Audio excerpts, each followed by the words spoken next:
Es un gusto y un orgullo para mí presentarles al doctor David Romero Camarena del Centro de Ciencias Genómicas de la UNAM. David estudió la licenciatura, la maestría y el doctorado en investigación biomédica básica en la Universidad Nacional Autónoma de México. Por el doctorado recibió el premio Weizmann, por su tesis de doctorado, en la que describió los mecanismos involucrados en los rearreglos genómicos en Rhizobium nethi. Desde 1982 es investigador del Centro de Investigación sobre Fijación de Nitrógeno, que desde el 2004 se convirtió en el Centro de Ciencias Genómicas en el campus Morelos de la UNAM. Ha impartido más de 90 cursos y dirigido múltiples tesis de licenciatura y doctorado, entre las que se incluyen, y lo digo con orgullo, dos mías. Su línea de investigación se enfoca en entender el papel de la recombinación homóloga y sitio dirigida y de la conversión génica en la estructura de los genomas bacterianos, además de que también se ha dedicado a caracterizar megaplasmios, como probablemente nos va a platicar el día de hoy. Es fundador y primer coordinador de la licenciatura en Ciencias Genómicas, fue director del Centro de Ciencias Genómicas, fue presidente de la Academia de Ciencias de Morelos y actualmente es presidente de la Sociedad Mexicana de Bioquímica. Así que como se dan cuenta, ha hecho mucho desde hace muchos años, tal vez desde antes de que ustedes nacieran, chicos, y es un gusto para mí que estés aquí. Y adelante, David. Muchas gracias, Edgardo, y la verdad es que es un gusto estar con ustedes. Frecuentemente cuando estamos en un centro de investigación sentimos de que nuestro universo es relativamente pequeño, pero la verdad es que aunque nuestra comunidad académica en México es relativamente pequeña, es mucho más activa, diversa y participativa de lo que ustedes se imaginen. Pues en ese sentido es un gusto estar compartiendo el día de hoy con ustedes lo que ha sido parte de nuestras experiencias y curiosidades en los últimos años, como es de todos. Ustedes están involucrándose en ciencia. Es importante que la curiosidad y la sorpresa por lo que van encontrando jamás se pierda. Eso es lo que nos mantiene a todos dando. Y lo que les voy a conversar el día de hoy es una historia que se aleja un poquito de lo que era mi línea principal, pero que en realidad ha resultado ser de lo más interesante, de lo más productivo. Como mencionaba Edgardo, el tema del día de hoy es sobre control de la división celular bacteriana por un gen en el cromosoma secundario de Rhizobia metli. Voy a ir poquito a poquito, lo estoy planeando en 40 minutos, pero ustedes pueden interrumpirme cuantas veces quieran y sobre todo cuando esté siendo más oscuro. ¿Sí? Con el organismo que trabajo es Rhizobium, una bacteria, una alfa proteobacteria, que tiene la capacidad de vivir en vida libre, pero también tiene la posibilidad de asociarse con plantas. Y lo que hace al asociarse con plantas es muy interesante. Tiene la capacidad de tomar nitrógeno del aire y convertirlo a amonio, que es la forma que pueden utilizar otros seres vivos. Rhizobium y unos pocos organismos más tienen esa propiedad de poder tomar el nitrógeno del aire y convertirlo a amonio, pero Rhizobium lo hace no en su etapa de vida libre, lo hace asociándose con la raíz de las plantas y formando estas estructuras que se conocen como nódulos. Solamente ahí ocurre fijación de nitrógeno. Establece una relación simbiótica con plantas y en el caso particular de Rhizobium metli con la planta de frijol. Rhizobium fija nitrógeno y dona una parte de ese nitrógeno hacia la planta. La planta aporta carbono fijado a través de fotosíntesis. Todo mundo feliz, todo mundo contento. Y ustedes pueden ver el resultado de ese tipo de asociación si tratan de crecer plantas en ausencia de nitrógeno en el suelo. Dado que no pueden tomar del aire, el crecimiento de la planta está limitado por accesibilidad a nitrógeno.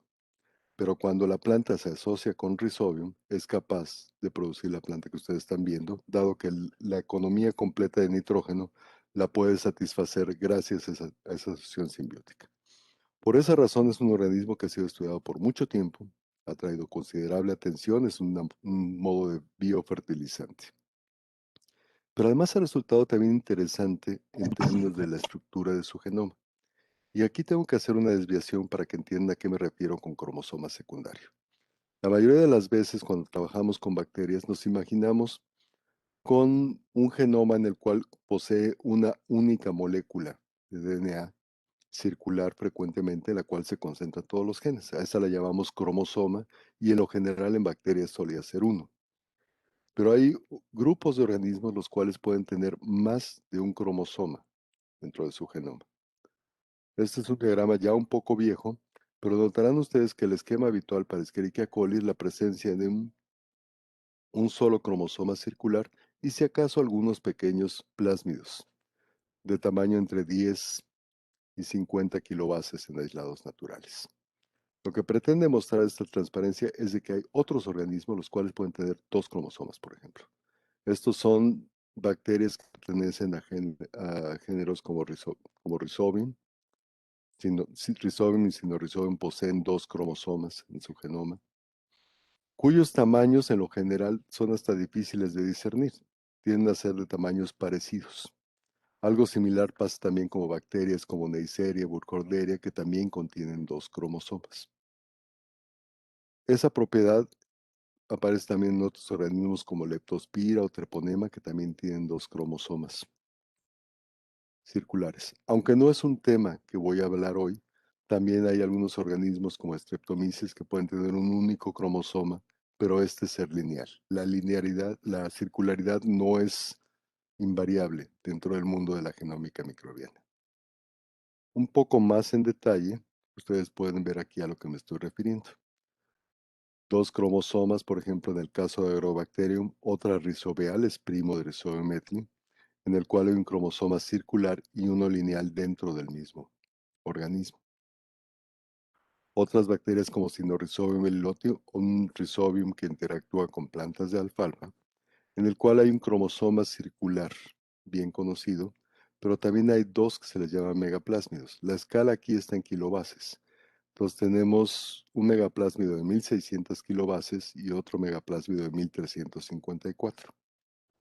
Recientemente se encontró que este megaplásmido contiene genes que son esenciales para el crecimiento bacteriano.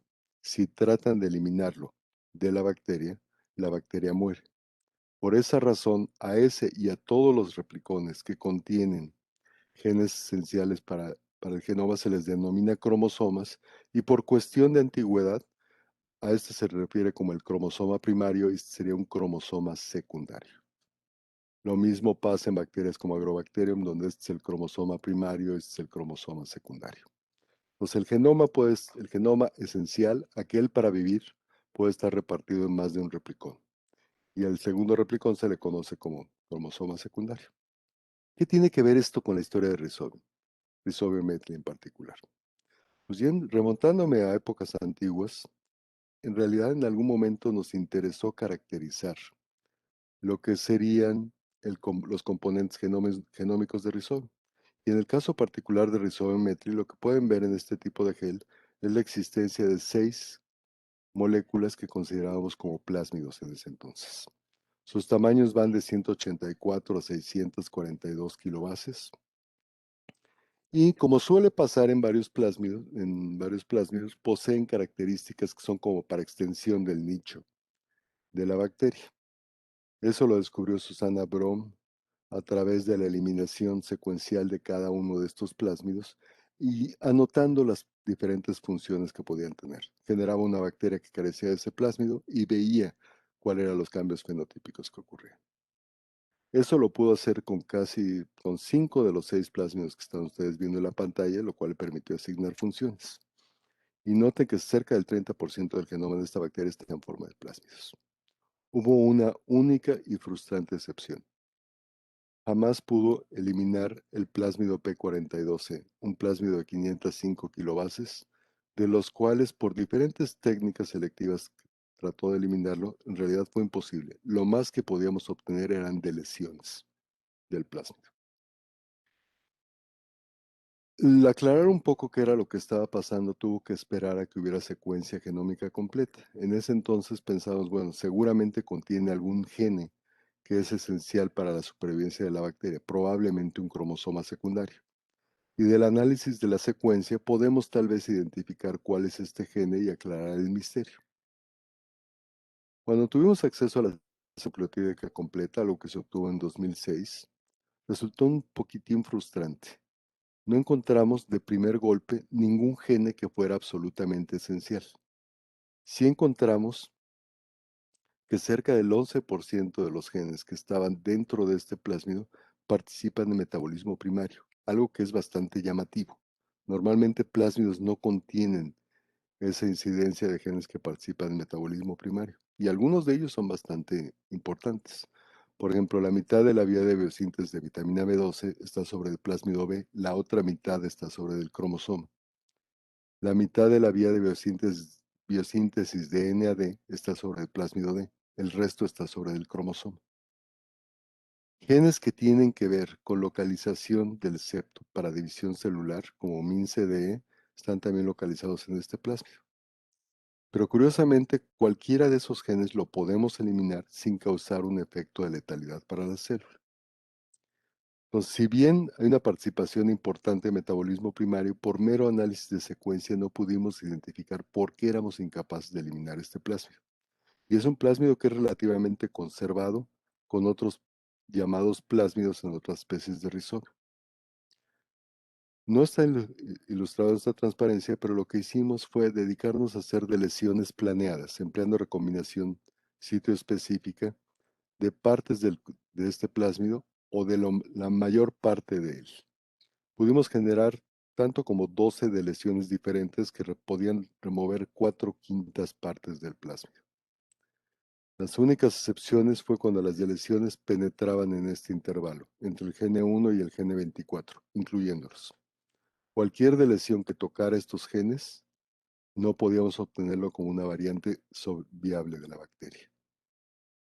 Dos genes son los importantes para por qué no podemos eliminarlos. Estos son el Gn1 y el Gn24. Cualquiera de esos genes no podemos ni eliminarlo por deleción, ni mutarlo por inserción de un cassette o lo que sea. La única manera de eliminarlos es a través de incluir copias adicionales de ese gen, lo cual es otra manera de esos genes, lo cual es otra manera de decir que son genes esenciales para la supervivencia de la bacteria. Por esa razón, ahora le llamamos al plásmido E como un cromosoma secundario. Los dos genes a los cuales me refiero, 1 y 24, pensamos que tal vez por sus características podríamos saber cuál era la función esencial que estaban cubriendo. Y en realidad, por características de secuencia, lo único que sabemos, o por lo menos hasta ese momento, eran que eran genes que podían interactuar con DNA, posibles reguladores de otras funciones. En particular, el Gn1 contiene un dominio de unión a DNA, un HTH, lo cual es característico de reguladores transcripcionales, pero no es claro qué genes pudiera estar regulando. Lo mismo pasa con el Gn24, en el cual me voy a concentrar en el resto de la plática. El Gn24 es la parte sensora de un sistema regulador de dos componentes. En este tipo de sistemas, la proteína siente alguna señal, sea esta interna a la bacteria o externa, y su reacción en los sistemas convencionales, ignoren esta parte, es fosforilarse como primera respuesta.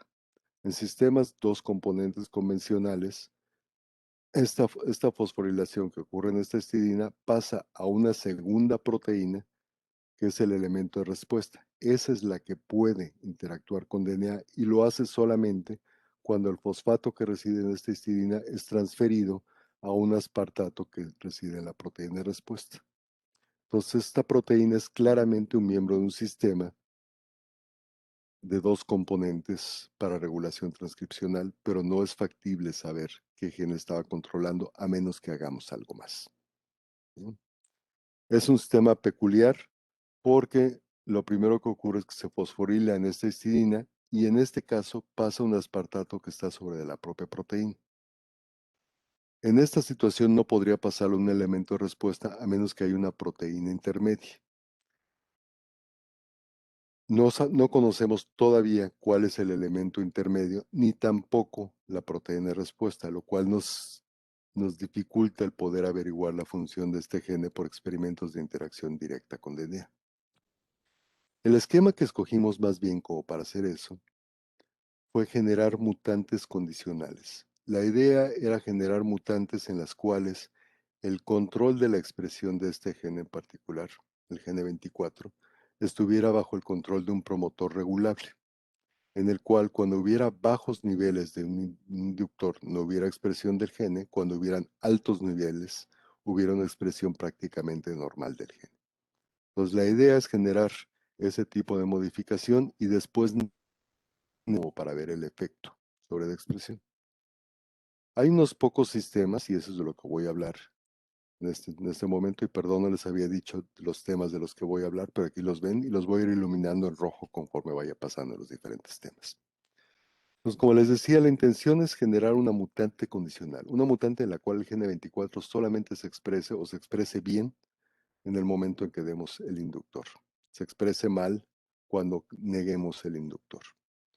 Pocos sistemas en rizoveales pueden hacer eso, y en realidad básicamente hay 4 sistemas.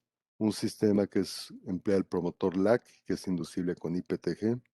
Otro sistema que emplea un promotor híbrido que proviene de un fago y una proteína regulatoria que es IMER. Este sistema responde a la presencia de cumato en el medio. Tercer sistema está basado en el sistema de regulación por tetraciclina. TTR es el regulador y el inductor es anhidrotetraciclina. Y el último sistema está basado en taurina. TAU-R es el regulador, taurina es el inductor. Todos estos sistemas habían sido probados en otras rizoveales, pero no en Rhizobia medley. No sabíamos el rango dinámico. Entonces lo que hicimos fue poner este tipo de sistemas consistentes en un promotor regulado y su proteína regulatoria y fusionar un gene reportero como para ver si estaba respondiendo de la manera adecuada o para tener una expresión condicional. Todo eso lo pusimos en un pequeño plásmido. Hasta ahorita no estamos controlando nada del gene 24. Esto es únicamente para ver que los sistemas funcionen en Rhizobia medley. Y funcionan bastante bien, como ven ustedes aquí. Para el sistema LAC, en condiciones de no existencia del inductor, no hay nada de expresión y hay una expresión que va en incremento conforme incrementamos la cantidad del inductor. Lo mismo pasa para el sistema de taurina. En estos dos casos, el gene reportero es uno de beta-glucuronidasa. Y también para el resto de los sistemas, aunque aquí empleamos como gene reportero la proteína roja fluorescente. Entonces, el sistema de Kumato es particularmente bueno en el sentido de que tiene muy poca expresión en condiciones de no inducción, y con muy poquito de inductor que pongamos es suficiente como para inducir a buenos niveles la expresión genética. Entonces ese fue el sistema que decidimos emplear, un sistema basado en CIMR, que es la proteína regulatoria, y un promotor responsivo a la presencia de Kumato en el medio. Para poder hacer lo que queríamos hacer, teníamos que hacer dos cosas importantes. Una, teníamos que hacer que el gene completo, el gene 24, que es en el cual me voy a estar concentrado, quedara bajo el control de un promotor de este estilo, responsivo a Kumato. Como hicimos eso, fue introducir el promotor responsivo a Kumato, la proteína regulatoria correspondiente, sobre un plásmido que es incapaz de replicarse en el genoma de Rhizobia. E introdujimos el principio del gene 24 dentro de esta construcción. Esto es lo que estoy marcando aquí como eje Essential Gene.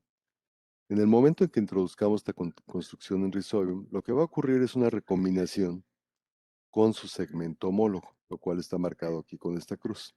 Noten aquí que el promotor nativo del gene 24 está marcado como PN. Al momento de recombinar con esto, y lo pueden ver más fácil yendo en esta dirección, ¿sí? Tendría el promotor nativo, el principio del gen esencial, y al momento de recombinar, el efecto va a ser asimilar todo este plásmido hacia la estructura del genoma de Etli. Entonces tendría ahora el promotor nativo controlando un gen interrumpido, esta parte, un gen de resistencia a antibióticos útil para selección, e incorporaría el resto de la construcción. El gene que participa para regulación por Kumato, el promotor inducible y, en principio, el principio del gen esencial 24. Pero esto tiene que completar una recombinación. Lo completa subiéndose para acá y dejando el gen esencial aquí. Como ven ustedes en esta construcción, el promotor nativo está controlando ahora una versión truncada, acortada, que no va a ser funcional del gen 24, mientras que ahora el promotor inducible por Kumato está controlando la única copia completa del gen 24. Nuestra noción es de que en presencia del inductor iba a haber una expresión normal o cuasi normal del gene, en ausencia del inductor no iba a haber expresión o iba a ser muy pobre. Obtuvimos las construcciones correspondientes y eso lo verificamos por PCR en tiempo real, los niveles de expresión comparados contra los niveles de expresión de la cepa silvestre para este gen. Y eso es lo que ven ustedes aquí. Por definición, los niveles de expresión que tenemos en la cepa silvestre son 1. Y tenemos esos niveles tanto en ausencia de inducción como en presencia de inducción. Eso está bien, no esperábamos ver ninguna modificación. La construcción en la cual ahora se coloca el gene 24 bajo el control de un promotor responsivo a Kumato, la llamamos CKD24 por Conditional Knockdown de expresión del gene 24.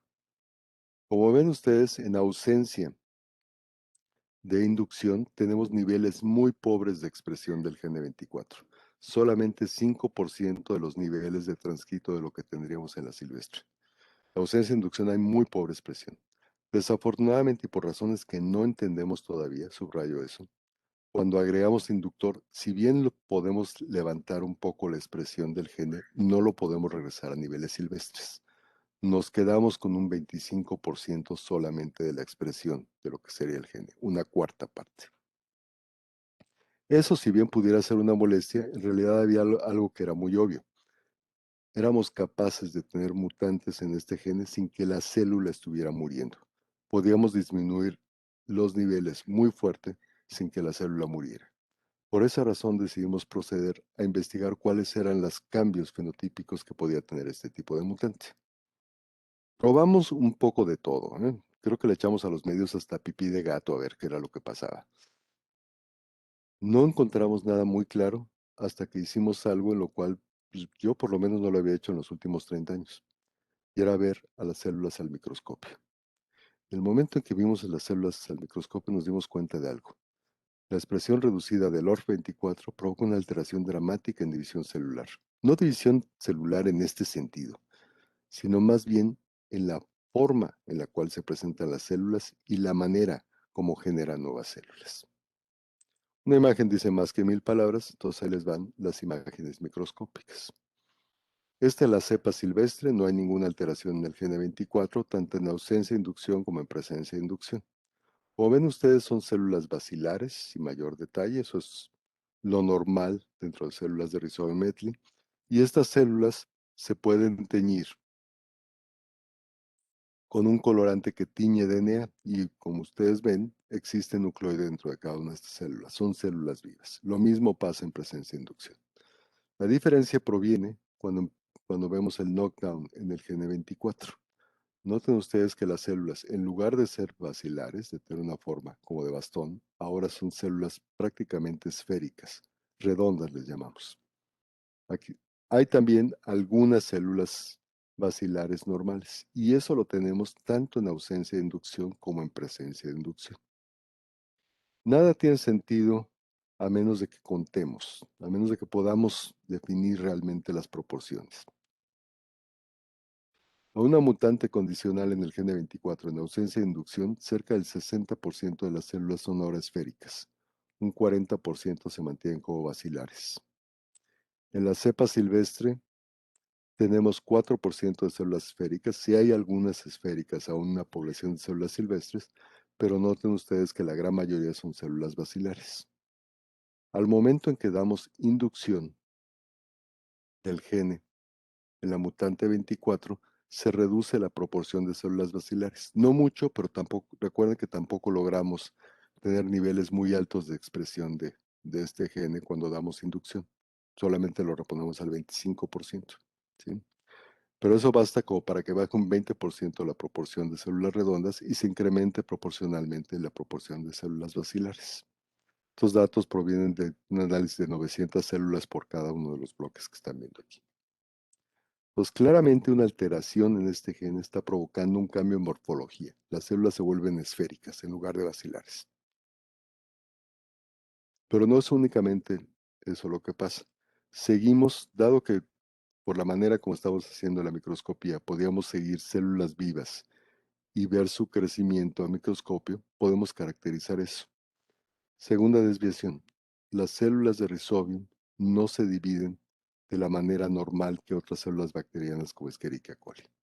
Las células de coli en lo general son bastones en los cuales hacia la mitad de la célula empieza a incorporarse nuevas moléculas de peptidoglicano y van creciendo de manera simétrica a partir del centro. En 2012 se descubrió que las rizobiales, lo cual incluye a Rhizobium metli y Agrobacterium también, lo que ocurre es más bien incorporación de peptidoglicano no a partir de una parte medial, sino de una manera polar. A partir de este punto, la microscopía secuencial, como pueden ustedes ver, los incrementos en tamaño ocurren en esta dirección, ¿sí? Hasta que se dividen dos células hijas. Eso da como resultado de que en realidad están creciendo a partir solamente de un polo. Es un crecimiento unipolar. Y lo fascinante del caso es de que las siguientes rondas de división ocurren invariablemente a partir de este y de este punto, los polos nuevos de la célula, no a partir de los polos viejos.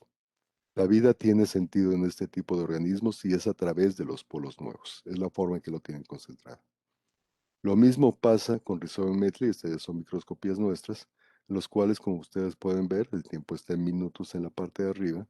La incorporación de DNA, de peptidoglicano ocurre a partir de uno de los polos. A partir de ahí es donde va creciendo, ¿sí?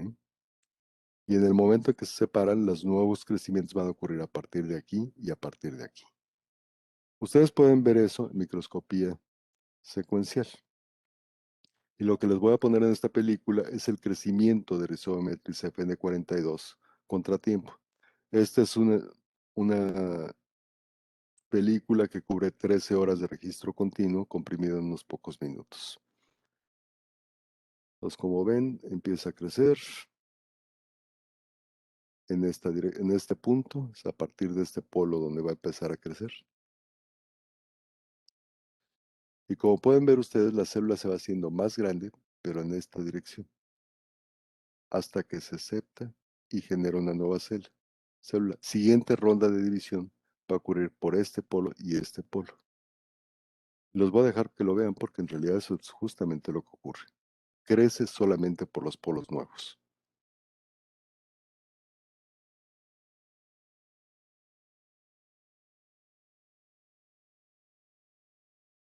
Aquí hay otra instancia de crecimiento a partir de un polo nuevo, igual en este caso. Y así se sigue esto.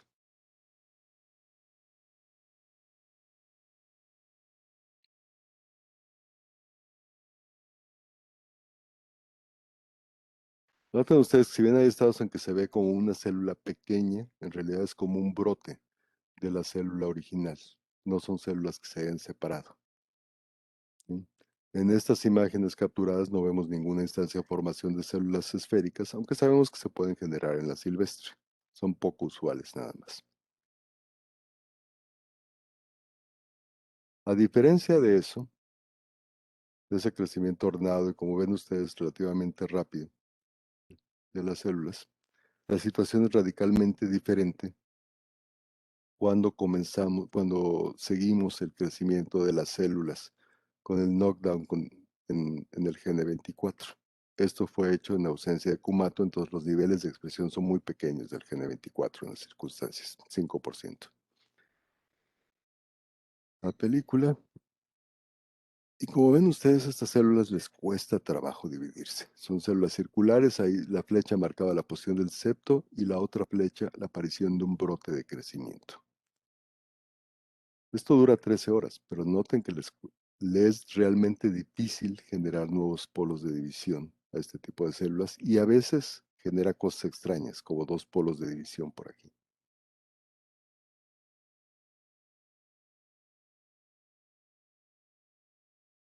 Aquí estamos viendo aparición de formas esféricas a partir de una forma esférica, pero noten que lo hacen con relativa lentitud, el tamaño celular es variable y en lo general tarda más tiempo que lo que hace la cepa silvestre.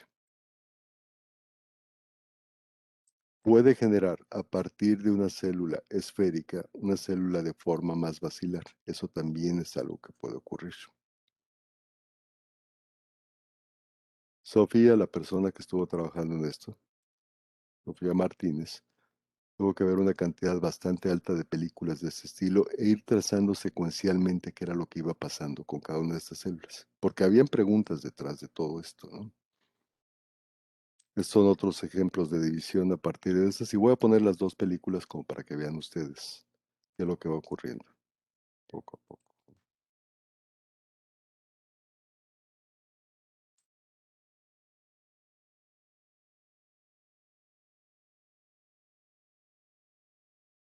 Nuestra sorpresa fue mayúscula cuando vimos este tipo de alteraciones. Fue de tal grado que lo dudamos que efectivamente estuviéramos viendo lo que deberíamos de ver. No menciono un montón de experimentos control en los cuales verificamos que estas son efectivamente células de Rhizobium y no de un contaminante que cayó del Tirol.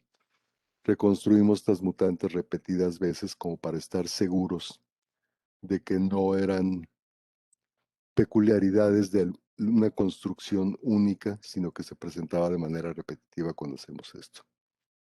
Efectivamente es lo que ocurre. Pero cambia la forma y los parámetros de división celular se hacen bastante más lentos. En estas figuras me estoy concentrando en lo raro, que son células esféricas, las cuales pierden inclusive cualquier noción de cuántos puntos de división tienen que hacer. En este caso en particular, aquí hay 2 puntos de división, al igual que en estas. Son células ramificadas en ese sentido. ¿Sí? Lo que queríamos saber era con este bestiario, cerca de la mitad de las células son esféricas, la otra mitad de las células son basilares, ¿cuál era su destino? ¿Una célula redonda invariablemente daba redondas nada más? ¿O una célula redonda podía dar también bacilos? ¿Sí? Eso era lo que nos interesaba caracterizar. Entonces vimos cerca de 180 células en cada condición como para saber qué era lo que podía ocurrir. Aquí lo ven en clasificación las diferentes cosas que tenemos y en principio diría que la silvestre se divide sin más problema de bacilos a bacilos. La célula mutante en la knockdown en 24 puede hacer lo mismo, de bacilos a bacilos, pero los bacilos frecuentemente se equivocan a partir de qué polo tienen que dividirse. Tenemos instancias de división en las cuales hay inicios de incorporación de síntesis de peptidoglicano por el polo viejo, no por el polo nuevo, lo cual es bastante peculiar. Una célula basilar puede dar lugar a células esféricas, como ven en este caso. Una célula esférica puede dar lugar a formas basilares, como es este caso, o este de acá abajo, en el cual aquí vemos la aparición de nuevos bacilos. En todos los casos, estoy poniendo la escala de tiempo en la parte de arriba, y las células mutantes en OR24, las knockdown en OR24, tienden a ser un poco más lentas en su división.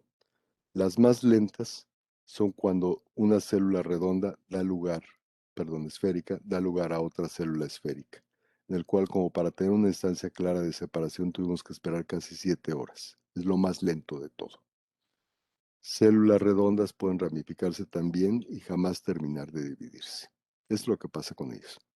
Y sintetizamos las observaciones en este tipo de diagramas que son casi como diagramas de destino. Cuando una célula silvestre se divide, tiene una altísima probabilidad de generar, como su primera división, otro bacilo. Es infrecuente, aunque ocurre, de que genere una célula redonda. Los bacilos generados, prácticamente invariable, incorporan peptidoglicano a partir del polo nuevo. Lo hacen minoritariamente a partir del polo viejo, 2% de los casos, una cosa del estilo. Con las células knockdown en 24 tengo que tratarlas de manera diferente. Una historia es cuando la célula inicial es un bacilo, otra es cuando la célula inicial es una célula esférica. Cuando es un bacilo, noten ustedes que si bien generan bacilos con alta probabilidad, tienen una probabilidad mucho mayor, casi 40 veces superior, de generar células esféricas que lo que tiene la célula silvestre. Los bacilos, si bien se ven normales en apariencia, son bacilos que en su siguiente división frecuentemente equivocan a partir de donde deben incorporar peptidoglicano. 86% lo hacen a partir del polo nuevo, que es como debe de ser, pero una proporción 6 veces superior a la que tenemos en el caso silvestre, ahora lo hace a partir del polo viejo. Con lo cual hay un problema de polaridad, hay un problema para definir cuáles son los puntos altos de crecimiento de este tipo de células. Con respecto a las células esféricas, cuando se dividen es más común que generen nuevas células esféricas, aunque también pueden generar bacilos, casi en igual proporción. Una proporción minoritaria de células que son ramificadas y que jamás terminan división. Aquellas que se generan como bacilos, al momento de incorporar nuevo material, nuevo peptidoglicano, cerca de la mitad lo hacen por el polo nuevo, que es lo correcto, pero la otra mitad lo hace a partir del polo viejo, mostrando un claro problema de polaridad en este tipo de células. Entonces, no solamente la forma, también la manera en que se dividen y la decisión de cuál es el polo nuevo y cuál es el polo viejo como para incorporar nuevo material están alterados en este tipo de mutante. Con respecto a tamaños, son células, perdón, con respecto a tiempos de división, son células que tardan un poco más que las 2 horas, 2.1 horas que tarda la cepa silvestre, 2.5 que tarda la cepa silvestre en dividirse. En este caso pueden llegar hasta 3 horas aún para bacilos generando otros bacilos, y para el caso de redondas a redondas, como ya había mencionado, 6 horas o una cosa del estilo, o hasta 8, en el caso de células redondas que dan lugar a ramificadas. Los tamaños tienden a ser tamaños ligeramente inferiores que los de las células silvestres. Si la célula silvestre es del orden de 2.2 micras o una cosa del estilo, en las células en knockdown condicionales en el GN24, el tamaño celular es más pequeño, entre 1.3 y 1.6 micras. Entonces, son células más pequeñas con una tasa de división más lenta y con problemas de polaridad, además de los problemas de forma que ya hemos dicho. Una característica preocupante de todo esto era la dificultad que teníamos como para reponer los niveles silvestres en esta mutante. Eso sí lo pudimos hacer a través de incorporar un plásmido con un alto número de copias que llevaba OR24 bajo el control de un promotor Laxeta.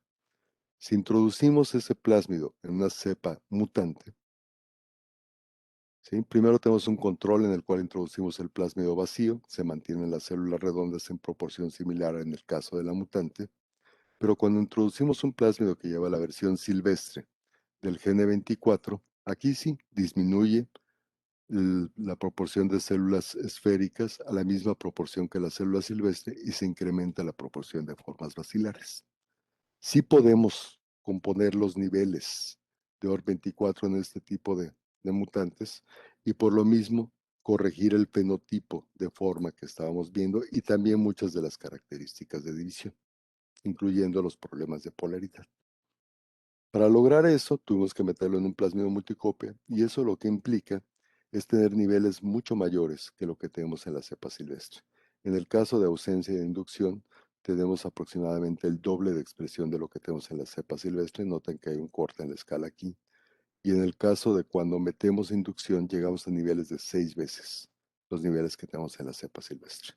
Entonces es complementable y lo que muestra este experimento es que las características fenotípicas que veíamos por reducción, por disminución en los niveles de OR24 pueden ser corregibles componiendo los niveles de OR24, indicando que todo se debe a modificaciones en los niveles de este gen.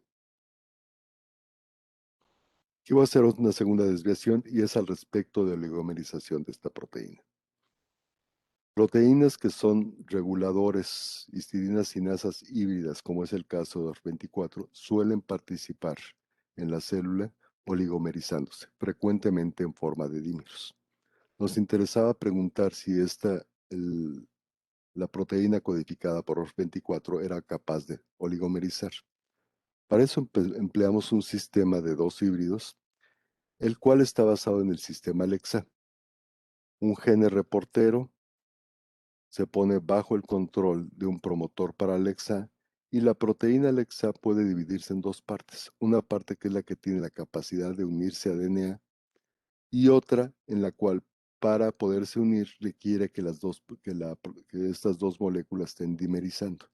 En el sistema silvestre eso lo hace el propio Alexa, pero en este sistema, la parte que está en blanco puede ser sustituida por cualquier proteína que queramos ver si está dimerizando o no. Si hay dimerización, se reprime la expresión del gene reportero. Si no hay dimerización, hay expresión del gene reportero a altos niveles. El sistema está diseñado en coli y ahí fue donde lo hicimos. Clonamos el gene 24 en los vectores correctos como para ver dimerización y verificamos los niveles de beta-galactosidasa. La gran mayoría de las clonas que obteníamos se comportaban como ven aquí. Esta es la situación cuando no hay dimerización. Hay un nivel 100% de expresión de beta-galactosidasa. Cuando hay dimerización y todo esta y como 20 adicionales, son clonas que contienen la versión silvestre del gene 24. Entonces, como pueden ustedes ver, hay una represión en los niveles de beta-galactosidasa. La proteína se está produciendo en el interior de la célula en proporción adecuada con respecto a la de otra proteína que utilizamos como blanco, que es DNAK. Una de las variantes que obtuvimos en estos plásmidos resultó interesante porque no veíamos que hubiera una represión intensa. Más bien veíamos que nos quedábamos como a mitad. Al secuenciar esta construcción resultó ser una mutación que cambiaba un triptofano por una arginina y por ende suprimía la capacidad de dimerización, o la hacía por lo menos eficiente. La proteína estaba produciendo en el interior de Escherichia coli en razonablemente buenos niveles, entonces esa falta de represión no se debe a que la proteína no estuviera produciendo. Se producía, pero es una proteína incapaz de dimerizar. Ahí nos interesó preguntar si esta variante mutante es capaz o no de complementar la mutante knockdown en 24. Y eso es lo que ven en el último diagrama que tienen aquí. Cuando complementamos con el gene silvestre, tenemos una situación en la cual disminuye el número de células redondas, está claramente complementando, disminuye de 57 a 3.2. Pero cuando complementamos con ORF24 mutante incapaz de dimerizar, noten ustedes que los niveles de células redondas se mantienen a los mismos niveles que en la mutante sin complementar. Eso pasa aún y cuando induzcamos la expresión de este gene mutante. Pues es un testimonio de que dimerización es necesaria para la actividad biológica de la proteína 24, evaluada en este caso por forma celular y características de división. Se está expresando muy bien. Si medimos los niveles por PCR de tiempo real, aún la proteína mutante se expresa a niveles cercanos a 8 veces más que lo que se encuentra en la célula silvestre. Entonces, si no complementa es porque la dimerización es importante para función. Hasta ahorita, tenemos cambios en morfología celular y en división celular. Probablemente esto se deba a alteración de varios procesos separados, que pueden incluir posición del septo y síntesis de peptidoglicano. Desde luego está afectando forma celular y también determinación de la polaridad en estas células. OR24 debe de ser un regulador transcripcional de genes que participen en varios de estos procesos, incluyendo división celular. La única manera de avanzar en eso es haciendo un análisis transcriptómico. Análisis transcriptómico de la mutante knockdown en 24 comparado con la silvestre y ver cuáles son los genes que están afectados. Eso lo hicimos empleando células knockdown crecidas por 8 horas y medio mínimo sin inductor y también de la silvestre, desde luego. 3 replicados biológicos de cada uno. Las librerías se prepararon a partir de cDNA, el cual fue depletado para RNA ribosomal. Esto se hizo en una compañía comercial y lo que nos provieron fue una secuencia de muy alta calidad. Los datos de secuencia se limpiaron, se mapearon contra el genoma con respecto a los diferentes ORFs y se hizo un análisis de expresión diferencial para ver qué genes estaban siendo afectados. Desde una caracterización global de cómo se agrupaban los diferentes grupos, era claro ver de que los tratamientos que correspondían a la cepa silvestre, las 3 muestras de la cepa silvestre, se agrupaban con un patrón de expresión diferente de las 3 muestras de la cepa mutante. Si bien las 3 muestras de la cepa mutante se parecían entre sí, no se parecían tanto con el patrón de expresión que se veía en la cepa silvestre. Ver una diferenciación tan clara lo que implica es que hay cambios masivos en la expresión genética. Y de hecho eso era lo que teníamos. En estos volcanoplots lo que está graficando son en la parte central aquellos genes que no tienen diferencia con respecto a la silvestre. La parte, sea para acá o para acá, son genes que muestran subexpresión en la cepa mutante o sobreexpresión de la cepa mutante. Aquí depende mucho en dónde pongan la vara como para definir qué es sobreexpresión, qué es subexpresión. Si lo ponemos a un log fold change, log 2 fold change de mayor o igual a 1.5, tenemos 668 genes que están teniendo sobreexpresión y como unos 400 que están teniendo subexpresión. Si subimos la intensidad de la vara a como 2, disminuye proporcionalmente el número, pero aún así son un número grande de genes, uno el cual requiere un análisis primario como para ver qué tipo de procesos están siendo afectados.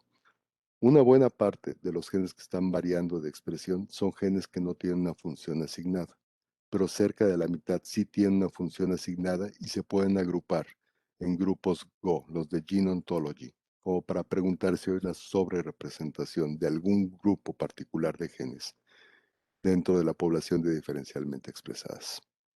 Esto se hace a través de un análisis basado en la distribución hipergeométrica que les permite dar un valor de probabilidad, como para decir si la sobrerepresentación es significativa o no.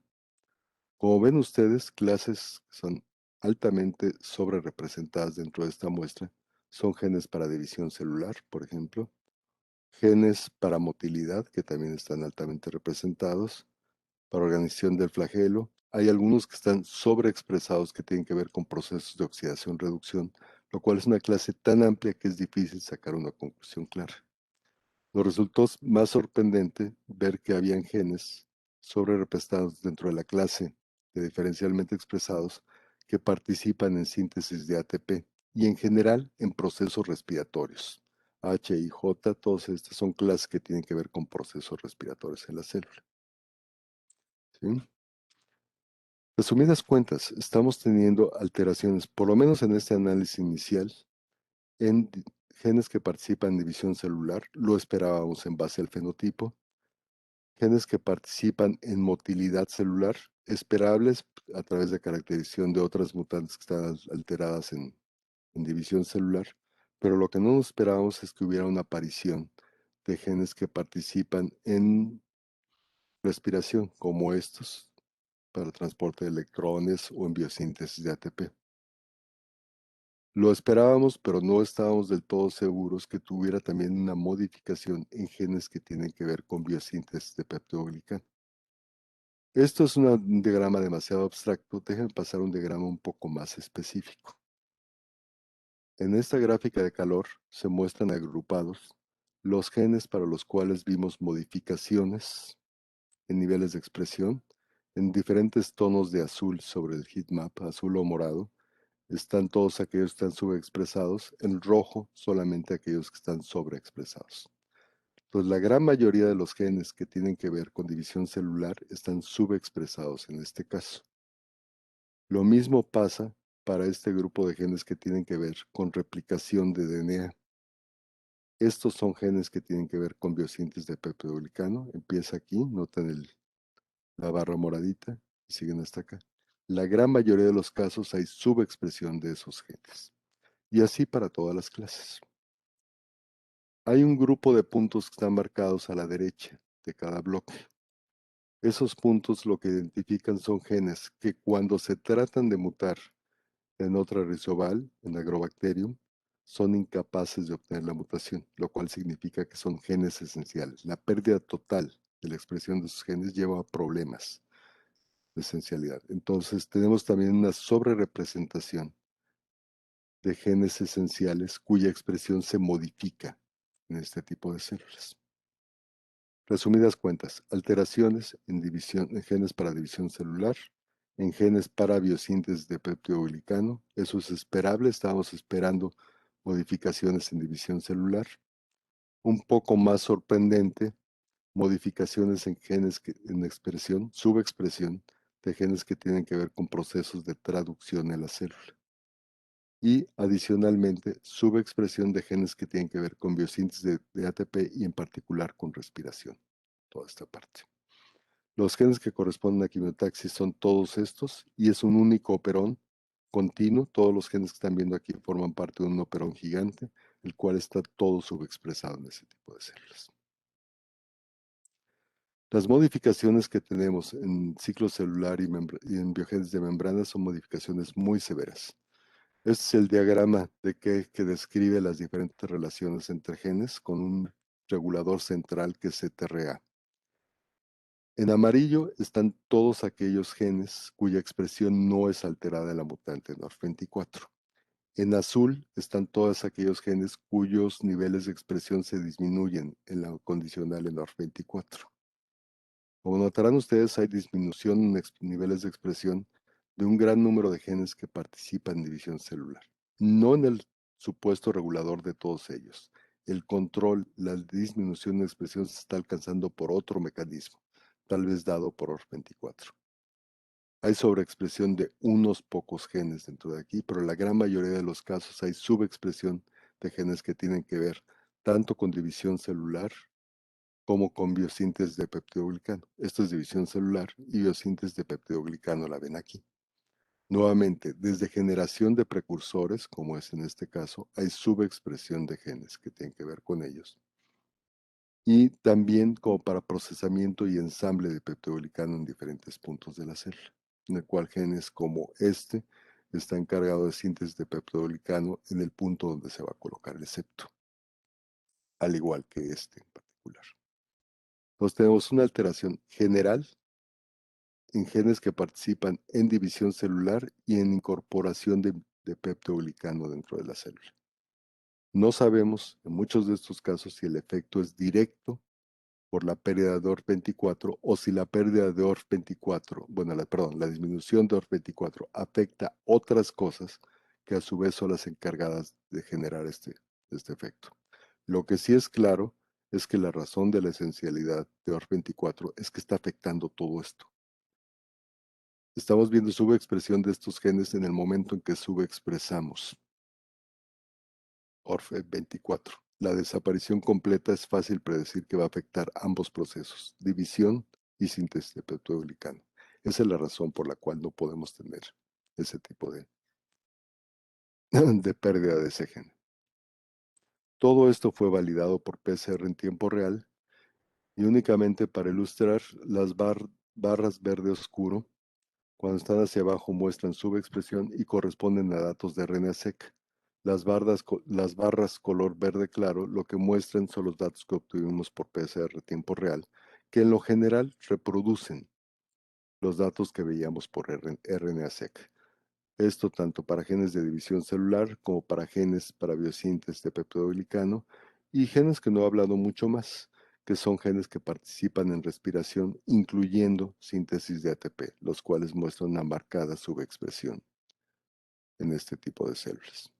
Por último, también hay subexpresión verificada por PCR en tiempo real en genes que participan en la generación de proteínas ribosomales para su ensamble tanto en la subunidad pequeña como en la grande ribosoma, un factor de inicio de traducción que es INFC y un gene que tiene que ver con biosíntesis del tRNA para la prolina, el cual también está subexpresado en el caso de estas células. Resumidas cuentas, tenemos una alteración masiva en la expresión génica, notable en el caso de genes para división celular, en genes para biosíntesis de peptidoglicano y sorprendentemente en respiración también y en traducción. Dentro del trabajo futuro necesariamente tiene que ocurrir una caracterización de esta proteína. Saber, buscar cuál es la proteína que actúa como elemento de respuesta como para poder aclarar si es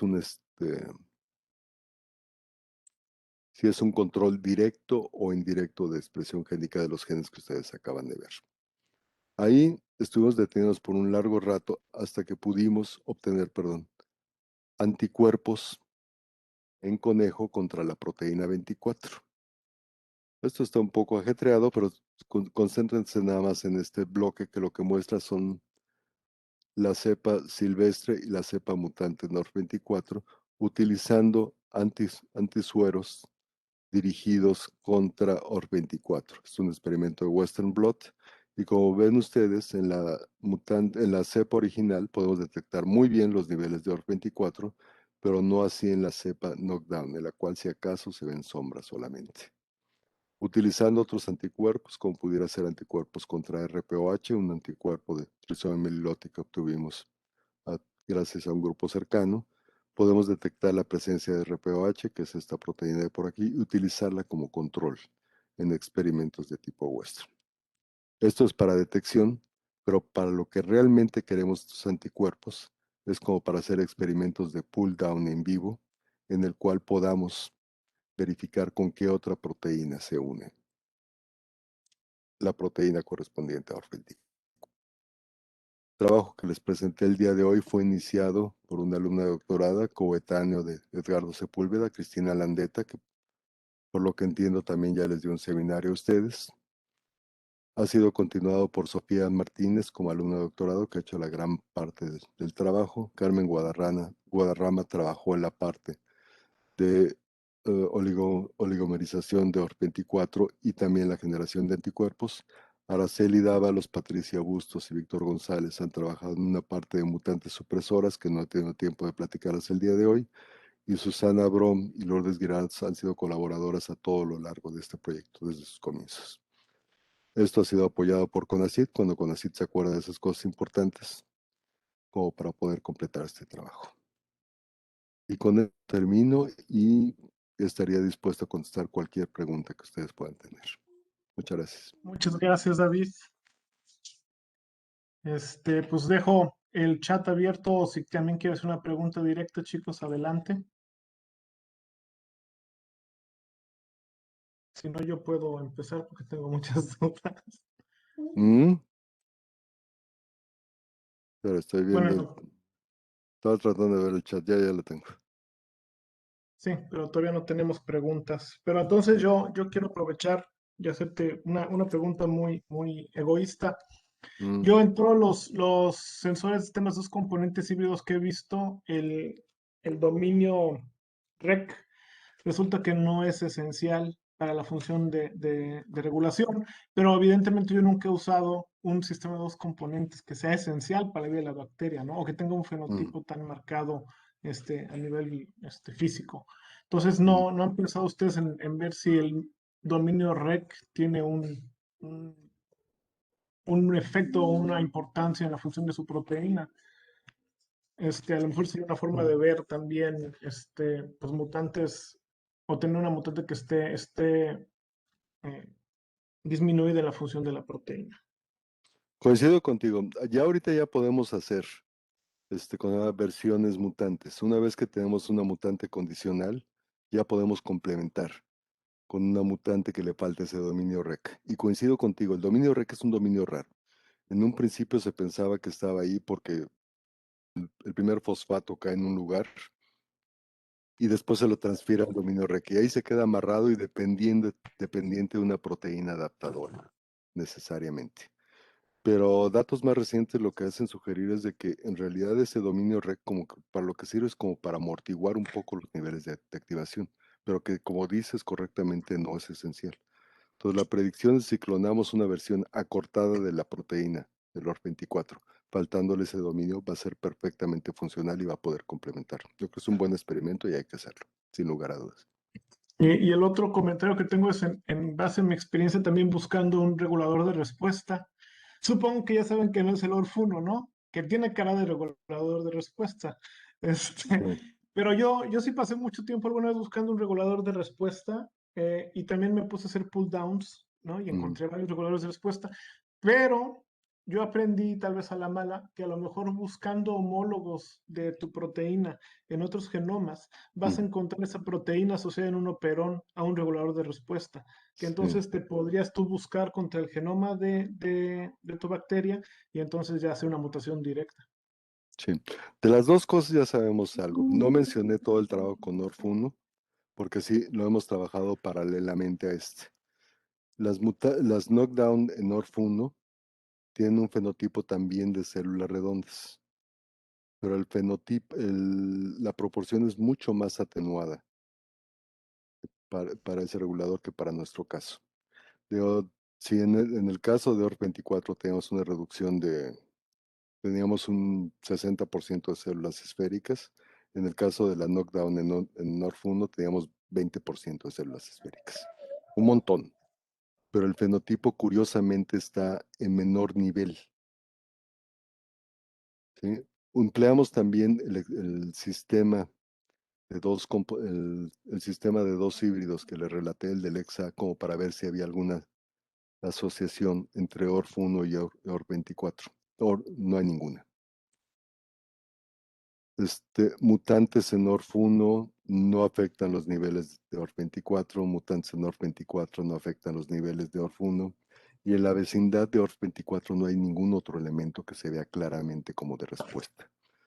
Lo buscamos en otras bacterias cercanas y en todos los rizomios que son próximos lo encontramos, pero lo encontramos solitario, no lo encontramos asociado con ningún otro elemento de respuesta. En Sinorhizoma meliloti, este ORF no existe y la bacteria sobrevive. Pensamos que en el caso de Rhizobia metri lo que hubo fue una reasignación de funciones. En Sinorhizoma meliloti es alguien quien hace esta función, no sabemos quién, pero que fue reasignado en el caso de Rhizobia metri como para adquirirlo, esta capacidad de esta bacteria. Ok, gracias.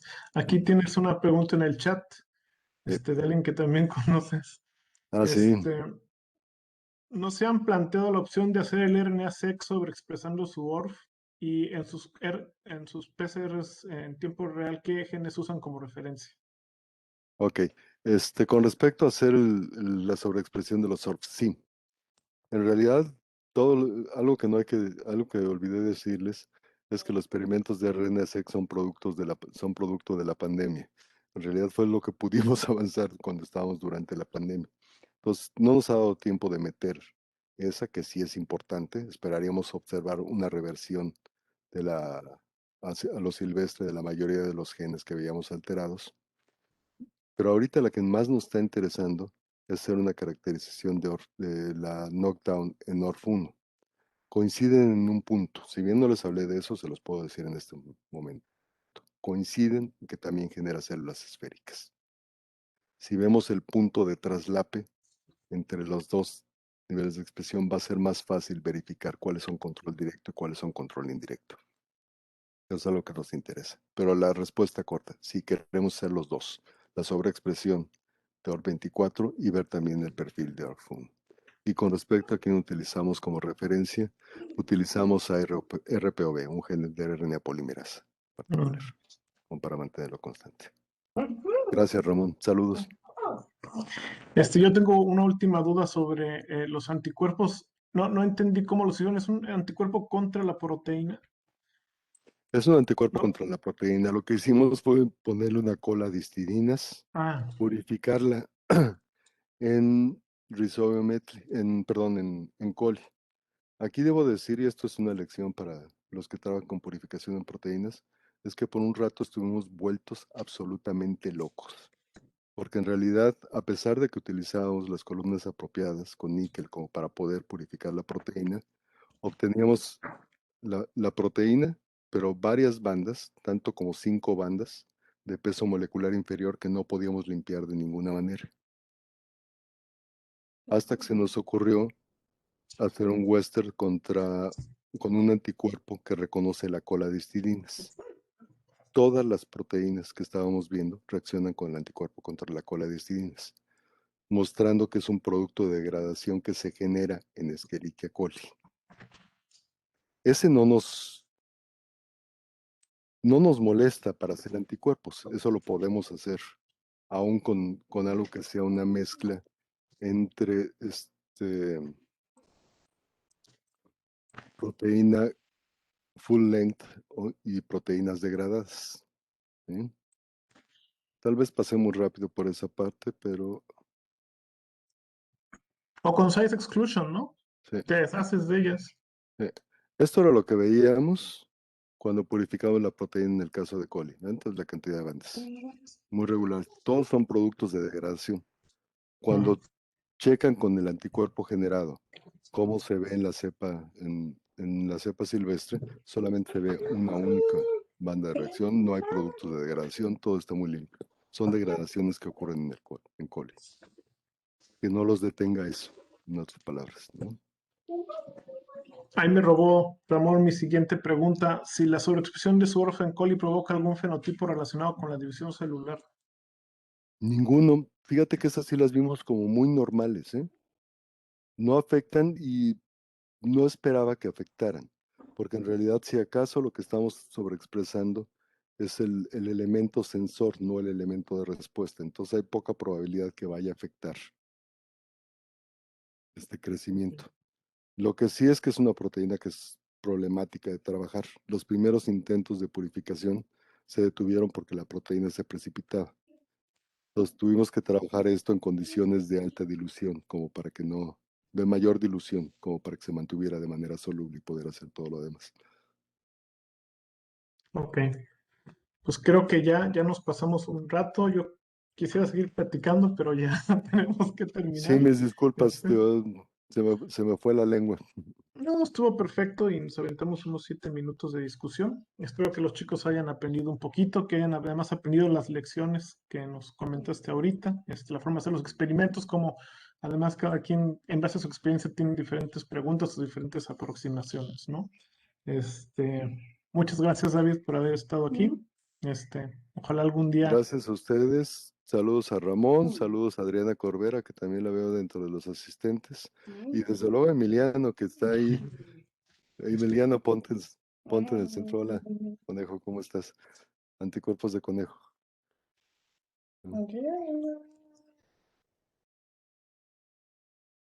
Bueno, pues bueno, David, te mandé tu agradecimiento, tu constancia a tu correo electrónico y esperemos que algún día puedas visitar por acá Ensenada. Nos vamos a Me dará platicar mucho algún día. gusto y espero que el seminario también sirva como para que vean el tipo de cosas que podemos hacer, el rango de experiencia que tenemos. Y siempre hemos estado muy abiertos hacia colaboración en todo lo que se puede ayudar. Somos una comunidad científica pequeña, la mexicana. Si no nos unimos para trabajar en conjunto, nos va a llevar el diablo. Y nadie quiere que ocurra eso, sobre todo en épocas de pandemia. Que por cierto, aquí se hace muy buena RNA seca, Pues, bacteriana, de muy buena ¿así? calidad. Yo te lo digo por experiencia. ¿Sí, ¿tiene las instalaciones para eso? ¿Lo Sí, hacen hay un, in-house? hay un MySec, se hace en in-house y el personal es de muy alta calidad. Pregúntale a Ramón, lo que nos dieron fue de muy buena calidad. ¿Hacen sustracción para ribosomal? ¿Sí? Perfecto. No, pues sí, pues estaremos hablando. No me dan para nada la gana mandarlo otra vez a Jingwis. Ramón, ¿cómo estás?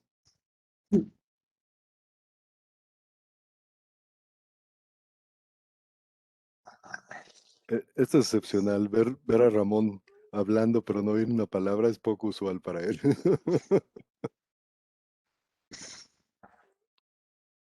Bueno, Ya. muchas gracias a todos. Es muy bonito verlos a los tres, de hecho. También a Adriana, que hace años que no veía. Sí, me da Este, gusto verlos. Gracias, ya Adriana. voy a Gracias, Emiliano. Gusto en terminar verte. porque me va a dar el sentimentalismo. Hasta luego. Hasta Hasta luego, luego. gracias, que estés muy Gracias bien. por la oportunidad. Que les vaya bien. Bye.